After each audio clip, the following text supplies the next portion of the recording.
পড়ার বিষয় পক্ষ থেকে বলছি, তোমরা যারা ফার্স্ট সেমিস্টারে এই বছর কলকাতা বিশ্ববিদ্যালয়ে ভর্তি হয়েছো, তা তোমরা অনার্স বা পাস যাই হও না কেন, বা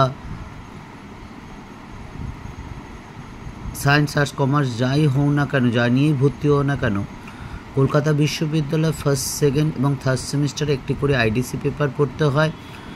তা আজকে আমরা এই ভিডিওতে পড়ার বিষয় পক্ষ থেকে যারা ফার্স্ট সেমিস্টারে আইডিসি এডুকেশন নিয়েছো তাদের জন্য আমরা এই সাজেশানটা নিয়ে এসেছি। এর পরবর্তীকালে সেকেন্ড সেমিস্টারে যাদের আইডিসি এডুকেশন থাকবে তাদের এই সিলেবাসই থাকবে, এমনকি থার্ড সেমিস্টারেও যাদের যদি এডুকেশন আইডিসি থাকে একই সিলেবাস থাকবে, অর্থাৎ সাবজেক্ট এক হলে ফার্স্ট, সেকেন্ড বা থার্ড সেমিস্টার যাই হোক না কেন সিলেবাস কিন্তু এক হবে। তা আমরা পড়ার বিষয় পক্ষ থেকে এখানে আইডিসি এডুকেশন ফার্স্ট সেমিস্টারের যে ইনক্লুসিভ এডুকেশন বা সর্বসমাবিষ্ট বা অন্তর্ভুক্তিমূলক শিক্ষা এর আমরা সাজেশান নিয়ে এসেছি। সাজেশানটা শুরু করার আগে আমরা একবার মার্কস ডিভিশনটা দেখে নিই। দেখতেই পাচ্ছ মার্কস ডিভিশন যে 10 নম্বরের তোমরা মোট পরীক্ষা 50 নম্বর দেবে, প্রত্যেকটা আইডিসি পেপারই 50 নম্বরের পরীক্ষা হবে। 10 নম্বরের 4টি প্রশ্ন থাকবে, তোমায় 3টে প্রশ্ন লিখতে হবে। 5 নম্বরের 4টি কোশ্চেন থাকবে, 2টো কোশ্চেন লিখতে হবে। 2 নম্বরের 5টা কোশ্চেন থাকবে, অর্থাৎ টোটাল 50 নম্বরের পরীক্ষা হবে। তা চলো এবার আমরা সাজেশনটা শুরু করি। আমরা পড়ার বিষয় পক্ষ থেকে হিস্ট্রি এবং education honours, history, pol science, philosophy, education major minor বা IDC, history, pol science, philosophy, education এবং ফার্স্ট ও সেকেন্ড সেমিস্টারে ইএনভিএস এবং সিভ্যাকের আমরা নোট এবং সাজেশান দিয়ে থাকি। যে নোটগুলো দিই সেগুলো কিন্তু আমরা সম্পূর্ণ বুঝিয়ে দিই, কারণ আমরা পড়ার বিষয় পক্ষ থেকে মনে করি যে তোমরা যদি নোটটা বুঝতে পারো তাহলে ভুলে গেলেও কিন্তু তুমি অবশ্যই লিখে আসতে পারবে। তাছাড়া পরবর্তীকালে বা ভবিষ্যৎ জীবনে যদি বুঝে পড়ো তাহলে কিন্তু তার থেকে পরবর্তীকালে অনেক ইতিবাচক ফল পাবে। তা চলো এবার আমরা শুরু করি। আরেকটা কথা, বিগত বছরে আমরা যে সাজেশানগুলো দিয়েছি তোমরা অনুরোধ রইল তোমাদের একটু দেখো যে কী পরিমাণ কমন এসছে। যদি মনে হয় ভালো লাগছে, উপকার হচ্ছে, তাহলে চ্যানেলটি লাইক করে সাবস্ক্রাইব করে বেল আইকন টিপে আমাদের পাশে থেকো।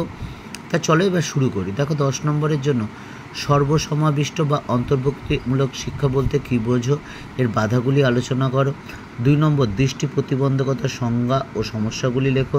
3 নম্বর তপশিলি জাতি ও তপশিলি উপজাতি কাদের বলা হয়, এদের সামাজিক অন্তর্ভুক্তিকরণে শিক্ষার ভূমিকা লেখো। 4 শান্তিপূর্ণ সহাবস্থান কাকে বলে, এই প্রসঙ্গে শিক্ষার ভূমিকা। 5 অন্তর্ভুক্তিকরণের ধারণা ও প্রয়োজনীয়তা লেখো। 6 প্রতিবন্ধকতার কারণগুলি আলোচনা করো। 7 সামাজিক বহির্ভূতকরণের সংজ্ঞা ও কারণগুলি আলোচনা করো। 8 অন্তর্ভুক্ত সমাজ গঠনে দুটি গণমাধ্যমের ভূমিকা আলোচনা করো। 9 অন্তর্ভুক্তি বলতে কী বোঝো, অন্তর্ভুক্তিমূলক সমাজের সংক্ষিপ্ত পরিচয় দাও। 10 শিখনে অক্ষম শিশুদের নির্দিষ্ট সমস্যাগুলি লেখো। 11 শ্রবণ প্রতিবন্ধকতা বা বধিরদের সংজ্ঞা ও কারণ লেখো।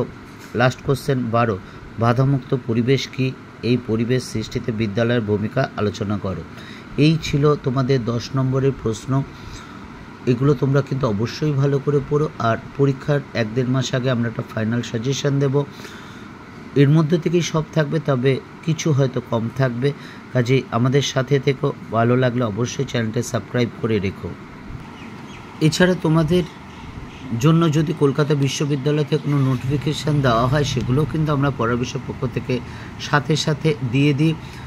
আরেকটা কথা, তোমরা উচ্চ মাধ্যমিক দিয়েছো, যাদের হিস্ট্রি, পল সায়েন্স, ফিলোসফি বা এডুকেশন আছে তারা দেখো আমরা এই 4টে সাবজেক্টের সাজেশান দিয়েছিলাম, কী পরিমাণে কমন এসেছে, তাহলেই বুঝতে পারবে যে তোমাদের কাছে গ্রহণযোগ্য কি গ্রহণযোগ্য নয়।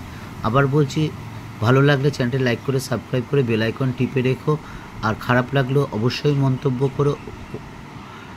তা এবার আমরা 5 নম্বরগুলো শুরু করছি। দেখো প্রথম প্রশ্ন, বাধামুক্ত পরিবেশ সৃষ্টিতে সমাজের ভূমিকা লেখো। 2 শিখন অক্ষমতার 5টি সমস্যা লেখো। 3 সামাজিক বহির্ভূতকরণের 5টি কারণ লেখো। 4 অন্তর্ভুক্তিমূলক সমাজ গঠনে গণমাধ্যমের ভূমিকা।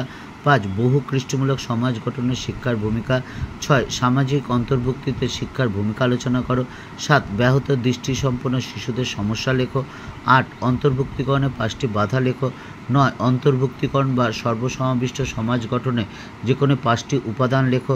10 শ্রবণ প্রতিবন্ধকতার 5টি সমস্যা লেখো। 11 বাধামুক্ত পরিবেশ সৃষ্টিতে বিদ্যালয়ের ভূমিকা লেখো। 12 শান্তিপূর্ণ সহাবস্থান গঠনে শিক্ষার ভূমিকা আলোচনা করো। এই ছিল তোমাদের 5 নম্বরের প্রশ্ন। এগুলো এখন থেকেই খাতায় লিখে বুঝে মুখস্থ করা শুরু করে দাও। আর আমরা এর মধ্যে বেশ কিছু নোট কিন্তু অবশ্যই দেওয়া আছে বা দিয়েও দেবো বাকিগুলো।